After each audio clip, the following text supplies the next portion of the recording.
Сәлеметсіздер ме балалар? Бүгін біз 2-ші сынып қазақ тілі 29-ші сабағымызды бастаймыз. Дауыссыз Л мен Р. Алдымен каналыма тіркеліп, лайк басып, қоңырауша белгісін басуды ұмытпаңыздар. Л, Р әріптерінің емлесін сақтап жазамын. Дерек көздерден мәлімет табуды үйренемін.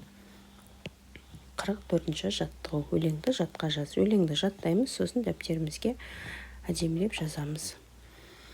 Рауан, рауан, сәуле таңғы нұр, рахатқа бөлер жанды бұл, рауанда батқан ақ таңдар, ризық сыйлы, сәл кідір. Өтепберген Ақыпбекұлы.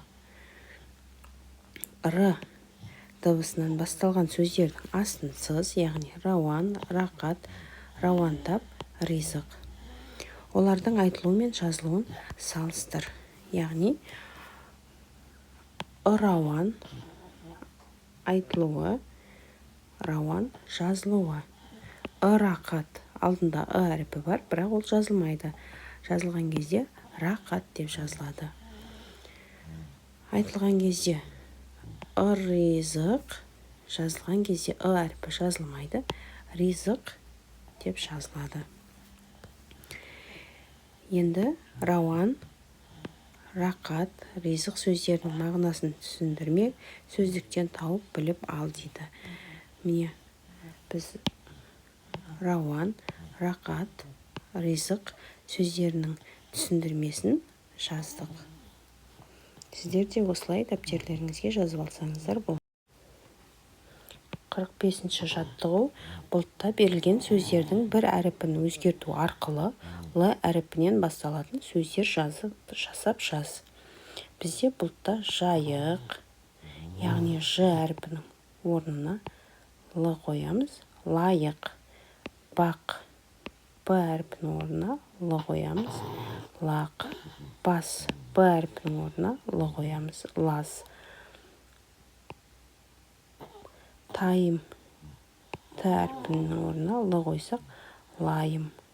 Кезде, К әріпінің орнына Л қоямыз. Лезде. Тай, Т әріпінің орнына Л қоямыз. Лай. Дәптерімізге осылай жазып аламыз. 46-шы жаттығу. Оқы. Орны ауыстырылып берілген бөліктерден мәтін құрастыр.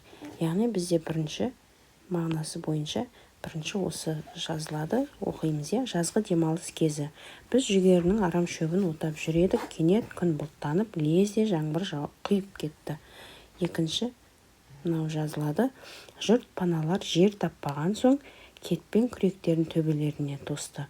Мұны көріп, металдың жай тартатыны есіме түсе кетті. Үшінші, мынаны жалғастырамыз. Кетпенді тастап қашыңдар деп дауыстадым. Мәтін не туралы?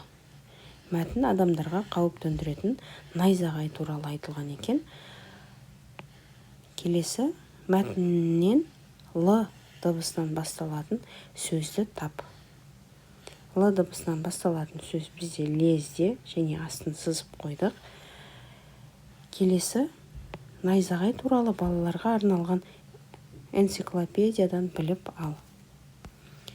Міне, балалар жазып алсаңыздар болады. Найзағай туралы барлық мәліметтер.